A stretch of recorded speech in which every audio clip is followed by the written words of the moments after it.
Okay, Rick, so you were asking me what kind of a drill can you use to improve your practice sessions to make them more competitive for you? So I'm going to give you a modified Tiger Woods drill here in terms of 3 pitches at, we just lasered that at 97 yards, is that right? Okay. Right. So I want you to go through the modified Tiger Woods drill here. Your first one's going to be either high, low, or mid trajectory, but you're going to play all 3, okay? All right, I'll do the high ball first. You call it. High ball first. Yep. Perfect.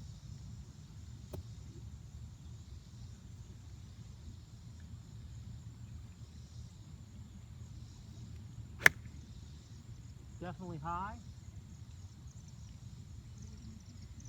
7 to 10 left of the target. Okay, certainly in the A- to B+ range, don't you think?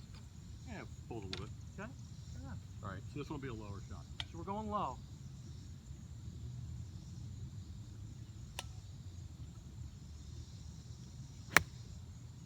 Definitely lower. Half the left that the last one had. All right, and I this would mid-range. say A-, B+, maybe even A. All right, mid-range regular shot. And mid-trash. Okay, here we go.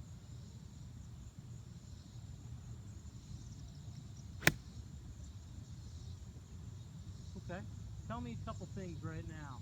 Number one, what club were you using to hit those? About a 53-degree wedge. 53-degree wedge. And how close to a full swing is that for you? I had to throttle it down a little bit. If you're in the 60, 70, 80% range, what do you think? Yeah, probably 90. You're in the 90% range. Do you normally swing your wedge any further than, or any harder than 90%? Only in certain situations. Like Only in comfortable with certain just a situations. stock, whatever. We call that, it was a stock wedge, it's 100 yards with. Okay. And for you, stock is not 90%, it's 100%. Yeah. Or 95%. 95 sounds good. Okay, all right, great.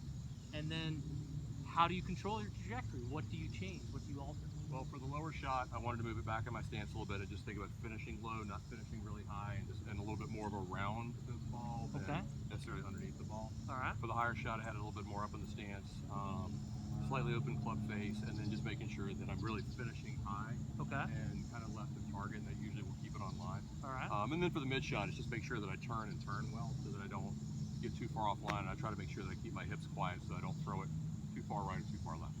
Okay, and then what do you think your grade is for the last one? I came out of it a little bit, so I give myself a B to B-.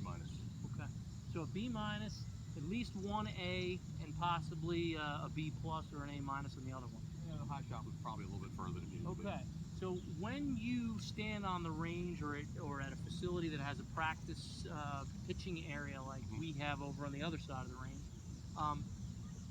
how many balls do you hit? And how do you compete with yourself in order to get better? Do you do anything similar to this where you're going to say, hey, look, I got... Am I warming up for a round or am I practicing? Yeah, if you're warming up for a round, because ideally, you know... If I'm warming up for a round, I'm really focused on just trying to find a tempo and one swing thought. A tempo and one swing thought. If I'm practicing, that's something different. And usually I'll just stick with almost one club for the entire practice session so I can really check the variables and not the club. The club changes, it makes it hard to figure out if you're doing something right or wrong. Correct.